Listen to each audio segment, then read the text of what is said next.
مجيد. اللهم بارك على محمد وعلى آل محمد كما باركت على إبراهيم وعلى آل إبراهيم إنك حميد مجيد. اللهم رب زدني علما، اللهم رب زدني علما. رب اشرح لي صدري ويسر لي أمري واحلل عقدة من لساني يفقه قولي. سبحانك لا علم لنا إلا ما علمتنا إنك أنت العليم الحكيم. من يطع الله ورسوله فقد رشد واهتدى، ومن يعص الله ورسوله فقد ضل وغوى. أما بعد فإن خير الحديث كتاب الله، وخير الهدي هدي محمد صلى الله عليه وسلم، وشر الأمور محدثاتها، وكل محدثة بدعة، وكل بدعة ضلالة، وكل ضلالة في النار. أعوذ بالله السميع العليم من الشيطان الرجيم من همزه ونفخه ونفثه. بسم الله الرحمن الرحيم. يا أيها الذين آمنوا قوا أنفسكم وأهليكم نارا وقودها الناس والحجارة عليها ملائكة غلاظ شداد لا يعصون الله ما أمرهم ويفعلون ما يؤمرون.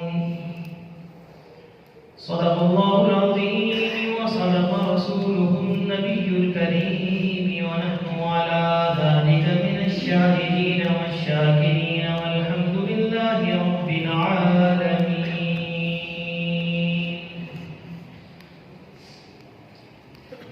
ہر قسم کی تعریفات اللہ رب الحاکمین کے لیے ہے، اور لاکھ درود و سلام ہو امام الانبیاء والمرسلین، شفیع الموحدین، سید الاولین والآخرین کی ذات مقدسہ مطہرہ معظمہ پر. گزشتہ جمعے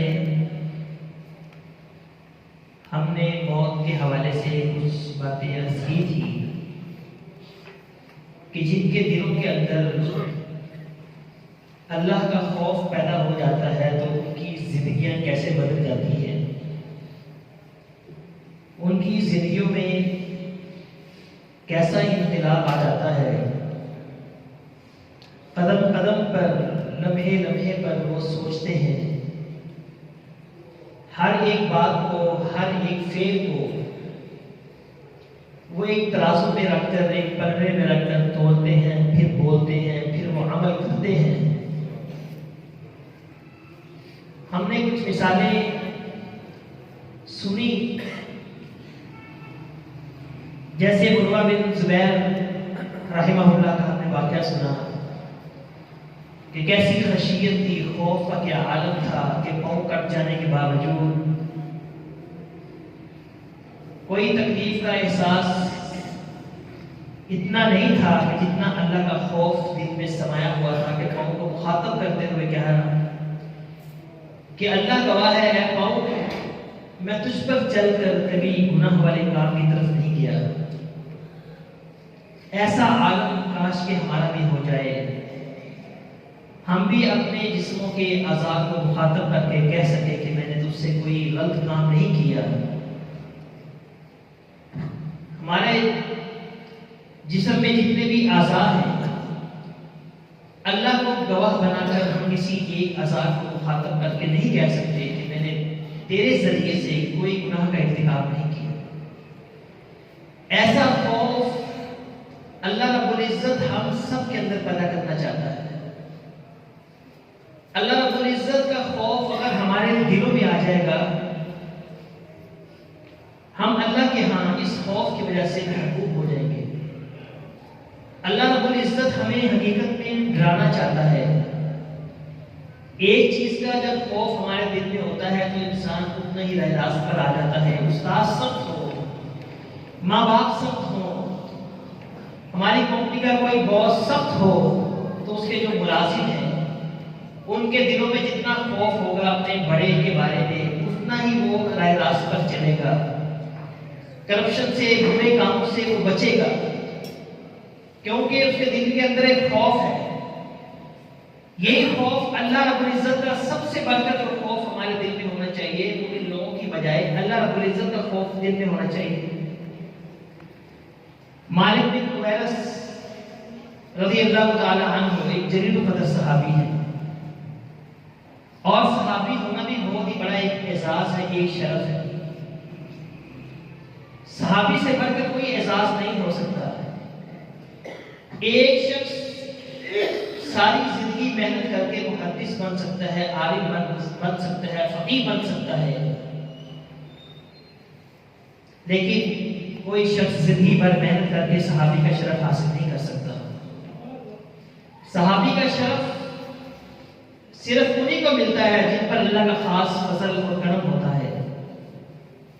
صحابی کا شرف اگر کسی کو ملنا ہوتا تو پھر امام سنابحی کو ملتا، امام سوید بن غفلہ کو ملتا، کہ جن کے بارے میں امام مسلم رحمہ اللہ نے اپنی کتاب کے اندر یہ روایت بیان کی ہے کہ امام سنابحی جو کہ اسلام قبول کر چکے تھے، مسلمان ہو چکے تھے، لیکن جب انہوں نے یہ بات سنی کہ اگر کوئی امام کی حالت میں نبی اکرم صلی اللہ علیہ وسلم کو دیکھ لے تو اللہ رب العزت نے اس کے اوپر جہنم کی آگ کو حرام کر دیا ہے۔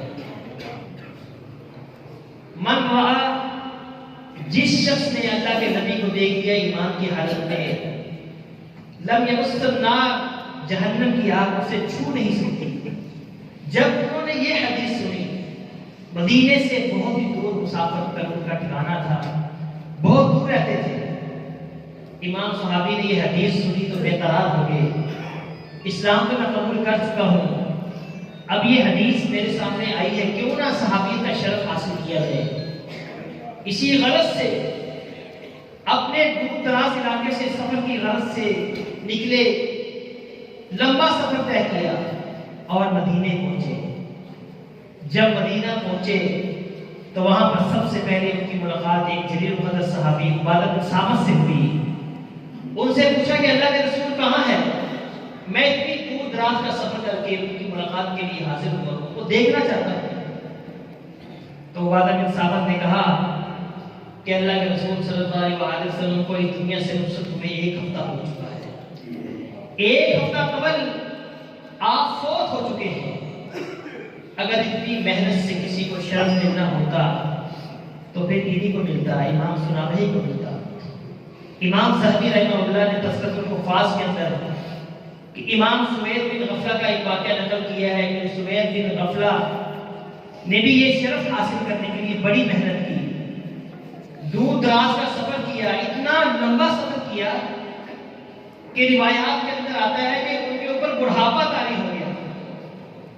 جب انہوں نے اپنے گھر سے نکلے تھے، سفر کا جب آغاز کیا تھا تب اتنا بڑھاپا نہیں تھا، لیکن جب اتنا طویل سفر کر کے جب وہ مدینہ پہنچے تو ان کے اوپر بڑھاپا طاری ہو چکا تھا۔ آپ اندازہ کریں کہ کتنا طویل سفر ہوگا، کتنی مشقتوں بڑا سفر ہوگا، اتنا کٹن سفر انہوں نے صحابیت کا شرف حاصل کرنے کے لیے کیا۔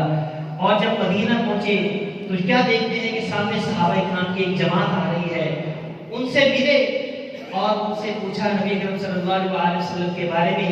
تو صحابہ اکرام نے کہا تو اللہ کے نبی تو ابھی فوت ہو گئے ہیں, ہم ان کی تدفین کر کے ابھی واپس اپنے گھروں کو جا رہے ہیں.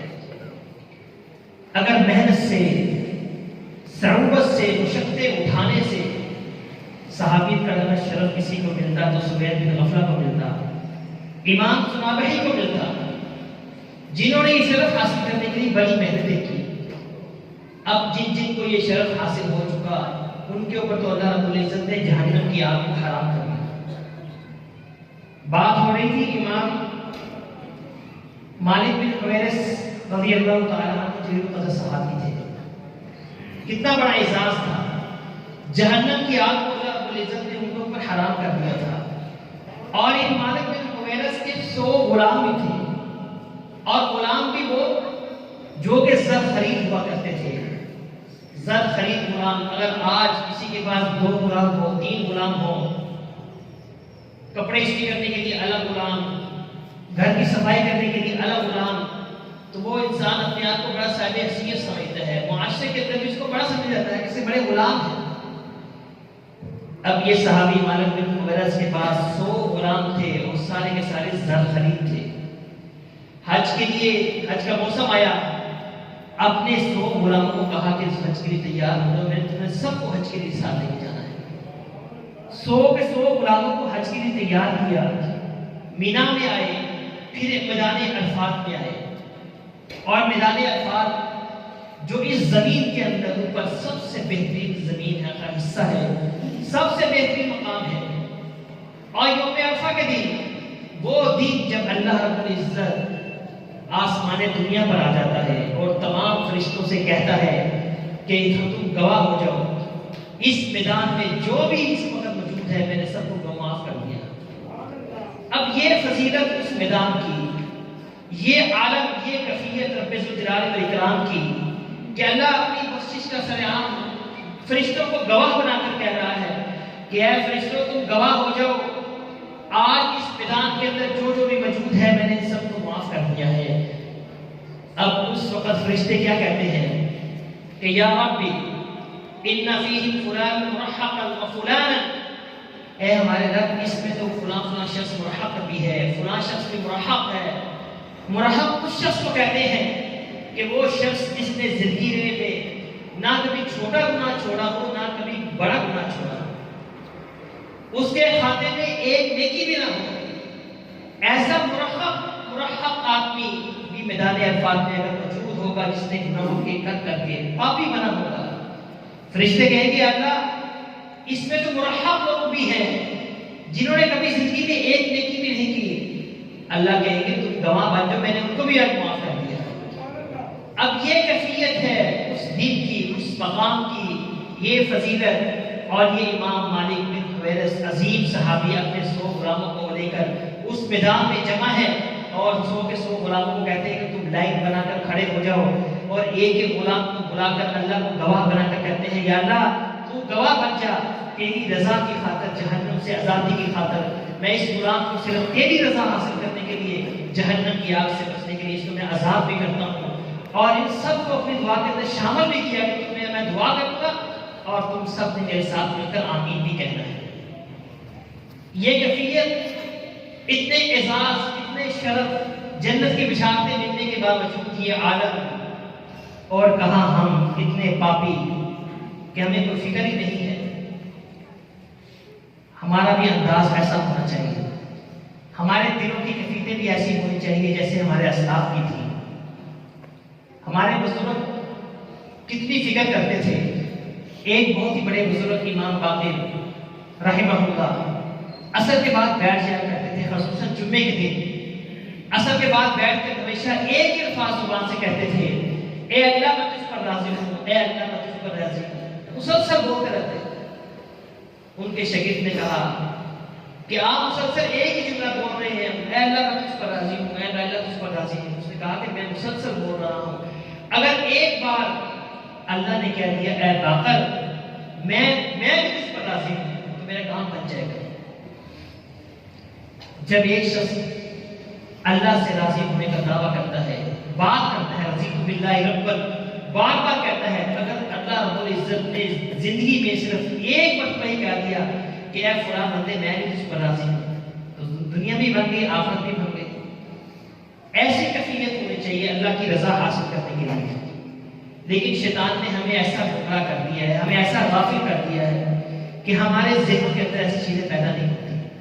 آج جب ہم دیکھ رہے ہیں کہ موت ہمارے سروں پر منڈرا رہی ہے، کسی وقت بھی کسی کی موت آ سکتی ہے، بیماریاں اس قدر ہیں، وبائیں اس قدر ہیں، لیکن اس کے باوجود بھی ہماری کیفیت نہیں بدلی، ہمارے حالات نہیں بدلتے، ہم اب اصلاح کی طرف نہیں آتے۔ جب اللہ رب العزت نے قرآن میں ہمیں فرمایا کہ ان الشیطان لکم عدو فاتخذوه عدوا، اے لوگو شیطان تمہارا پکا ٹھکا دشمن ہے، تم اس کو اپنا دشمن سمجھو، نیک بن جاؤ، تقوی والی پرہیزگاری والی زندگی اختیار کرو، ایسے بن جاؤ کہ جب مر جائیں تو فرشتے جب آئیں تو جنت کا وہ پاکیزہ لباس لے کر آئیں اور اس کے اندر ہماری روح بن کے، جیسے حدیث میں آتا ہے جب ایک آدمی فوت ہوتا ہے، جب اس کی روح نکلتی ہے تو فرشتے جنتی لباس لے کر اس شخص کے پاس آتے ہیں، وہ اس کی روح کو اس جنتی لباس کے اندر رکھ کر اور پھر اس کو اللہ کے پاس لے جاتے ہیں اور جنتی روحوں کے اندر اس کو شامل کر دیتے ہیں۔ یا ایھا النفس المطمئنہ ارجعی الی ربک راضیۃ مرضیہ فادخلی فی عبادی وادخلی جنتی، اے نفس مطمئنہ تجھ سے تیرا رب راضی تھا، تو اس سے راضی تھی، اب میرے بندوں میں جا کے ہو جا، وادخلی جنتی، اور جنت میں داخل ہو۔ اب فرشتے اس نیک بندے کی روح کو لے کر قیامت والے دن نیک لوگوں کی روحوں کے اندر جب داخل کرتے ہیں تو نیک لوگوں کی روحیں اس شخص کے آنے کا استقبال کرتی ہیں اور اس سے پوچھتی ہیں کہ فلاں شخص کے بارے میں بتاؤ، فلاں شخص کے بارے میں بتاؤ، فلاں کیسا ہے، فلاں کیسا ہے۔ اب یہ جو روح اب یہ بھی گئی ہوتی ہے، فرشتے کہتے ہیں ابھی یہ دنیا کی مصیبتوں سے تھک ہار کر آئی ہے، ابھی پہلے اس کو آرام کر لیں۔ اب اس سے یہ بات واضح ہوتی ہے کہ دنیا کے اندر مصیبتیں ہی مصیبتیں ہیں، تھکاوٹ ہی تھکاوٹ ہے، آرام نہیں ہے، آرام آخرت کے اندر ہی ہے۔ تو فرشتے کہتے ہیں پہلے اس کو آرام کرتے دو، تھوڑی دیر کے بعد اب یہ جو روح ہوتی ہے جنتی اسے کہتی ہے کہ ہاں تم نے مجھ سے فلاں شخص کے بارے میں پوچھا تھا، وہ شخص تو مجھ سے پہلے فوت ہو کر دنیا سے رخصت ہو کر تمہارے پاس آ چکا ہے، کیا وہ یہاں پر نہیں آیا؟ تو وہ روحیں کہتی نہیں، ہمارے پاس تو فلاں شخص بھی نہیں آیا، فلاں بھی نہیں آیا، فلاں بھی نہیں آیا۔ تو پھر یہ روح افسوس کرتی ہے، اس کا مطلب ہے کہ پھر وہ جہنم میں چلا گیا، وہ جہنم میں چلے گی، جو یہاں نہیں رہی وہ جہنم میں چلے گی۔ اللہ نہ کرے کہ ہمارے ساتھ بھی ایسا معاملہ ہو، جب ہماری روحیں جائیں تو جنتی روحیں ہمارا استقبال کرتی ہیں، ہم سے آواز پوچھتی ہیں، ہم سے جس شخص کے بھی بارے میں پوچھے تو ہم اس کے بارے میں یہی کہیں کہ وہ بھی یہاں پر موجود ہے، اس سے بھی ہمارے ملاقاتیں ہیں۔ اللہ رب العزت ہم سب کی روحوں کو جنت کی روحوں میں شامل فرما دے۔ اللہ فرماتا ہے لوگو یا ایھا الذین آمنوا قوا انفسکم واہلیکم نارا، اے ایمان والو اپنے آپ کو، اپنی جانوں کو، اپنے گھر والوں کو جہنم کی آگ سے بچاؤ۔ وہ جہنم کتنی شدید ہے، اللہ رب العزت نے اس کا ہمیں کیا اپنا قرآن مجید کے اندر اس قدر احساس دلایا ہے کہ جہنم اتنی شدید ہے، اتنی خوفناک ہے، ایسی ہولناکی ہے کہ وہ فرشتے، حالانکہ فرشتوں کے بارے میں یہ بات پکی ٹھکی یہ عقیدہ ہے ہمارے کہ فرشتے جہنم میں نہیں جائیں گے، فرشتے جہنم میں نہیں جائیں گے، لیکن جب نبی اکرم صلی اللہ علیہ وسلم جب معراج کر لیے، آپ نے ساتوں آسمانوں کی سیر کی، ہر آسمان پر جب آپ پہنچتے تھے فرشتے آپ کا استقبال کرتے تھے، آپ سے ملاقات کرتے تھے۔ آپ ایک ایسے آسمان پر بھی گئے، تمام فرشتے جب آپ کو گھیر لیا، آپ سے ملاقات کی، ایک فرشتہ ایک کونے پر کھڑا ہوا ہے، نبی اکرم صلی اللہ علیہ وسلم کو دیکھ کر اس کے چہرے پر کوئی مسکراہٹ نہیں آئی، بالکل وہ ملاقات کے لیے بھی آگے نہ آیا، بالکل وہیں پر کھڑا رہا۔ نبی اکرم صلی اللہ علیہ وسلم نے جبریل سے پوچھا کہ کیا اس کو میرے آنے کی خوشی نہیں ہے؟ میں نے اس کے چہرے پر کوئی خوشی کے آثار نہیں دیکھ رہا۔ تو جبریل علیہ السلام نے کہا کہ یہ وہ فرشتہ ہے جس کی ڈیوٹی جہنم کے اوپر ہے، جب سے اس فرشتے نے جہنم کو صرف ایک بار دیکھا ہے جھانک کر، اس وقت سے اس کے چہرے کے اوپر سے مسکراہٹ ختم ہو گئی ہے اور اس کی رغبت ہر چیز کے اندر سے ختم ہو گئی ہے. اس کا یہ عالم ہے. حالانکہ فرشتوں کو پتا ہے کہ ہم نے جہنم میں نہیں جانا، لیکن ایک بار جب جہنم کی جھلک دیکھ لی ہے تو اس کے چہرے سے مسکراہٹ ہی ختم ہو گئی. فَلْيَضْحَكُوا قَلِيلًا وَلْيَبْكُوا كَثِيرًا. اللہ بھی قرآن میں کہتا ہے لوگوں تم ہنسنا بند کر دو، ہنسا کم کرو اور رویا زیادہ کرو.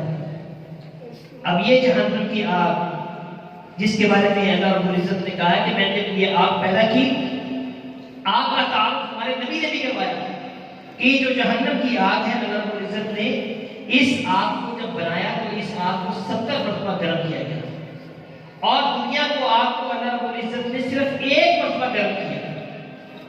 دنیاوی آگ جو ہمارے فائدے کے لیے بنائی گئی ہے اس کو ایک مرتبہ گرم کیا گیا اور جب ایک مرتبہ گرم کر کے اس کو چیک کیا گیا تو پھر بھی اس کے اندر شدت تھی، اس کے اندر بہت زیادہ شدت تھی. ایسی شدت تھی کہ اگر آپ روٹی پکانے کے لیے اس آگ کے اوپر توا رکھتے توا پگھل جاتا، ہنڈیا رکھتے تو ہنڈیا پگھل جاتی. اللہ رب العزت نے پھر فرمایا کہ فَصُرِبَتْ فِي الْبَحْرِ مَرَّتَيْنِ. اللہ رب العزت نے پھر اس ایک مرتبہ جس آگ کو گرم کیا گیا تھا اس آگ کو اللہ رب العزت نے سمندر کے اندر 2 مرتبہ ڈبویا ٹھنڈا کرنے کے لیے. نبی اکرم صلی اللہ علیہ وسلم فرماتے ہیں اگر اس آگ کو 2 مرتبہ سمندر میں ٹھنڈا نہ کیا جاتا تو دنیا کا کوئی بھی شخص اس آگ سے فائدہ نہ اٹھا سکتا. ہر قسم کا لوہا پگھل جاتا، توے پگھل جاتے، ہنڈیاں پگھل جاتی تو اس سے فائدہ اٹھا سکتے ہی نہیں تھے.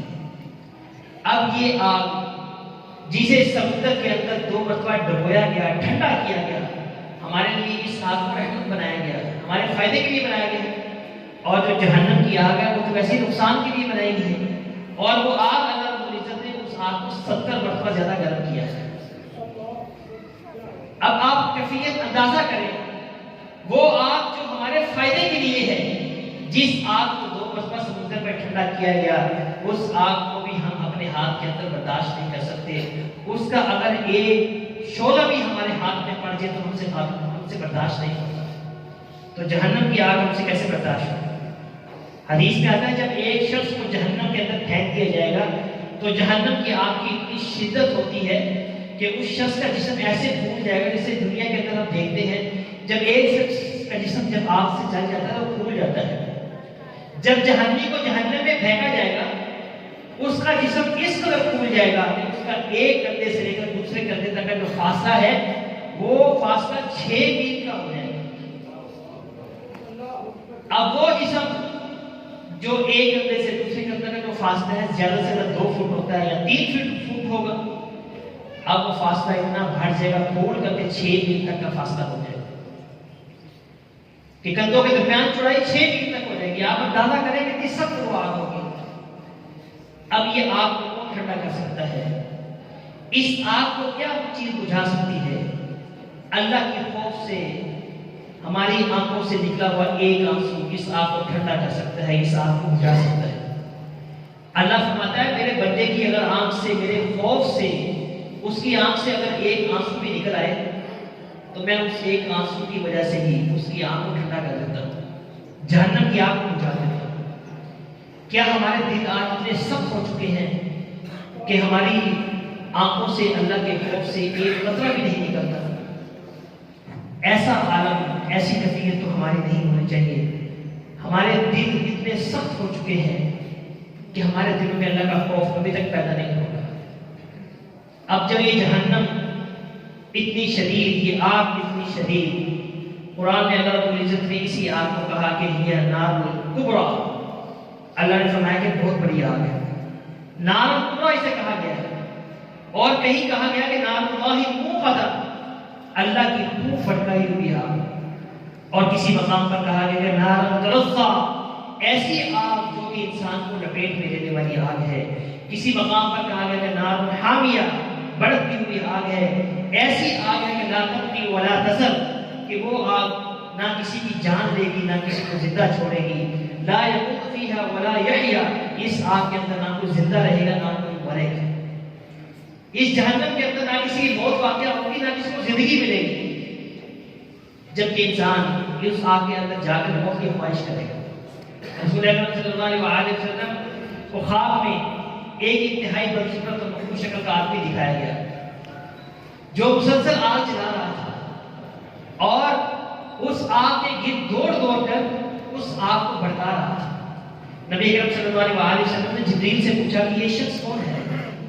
تو کہا انہ مالک خازن جہنم، اے اللہ کے رسول یہ فرشتہ ہے جس کا نام مالک ہے اور یہ جہنم کا دروگہ ہے، اس کی یہ ڈیوٹی ہے کہ یہ آگ کو مسلسل بھڑکا رہا ہے۔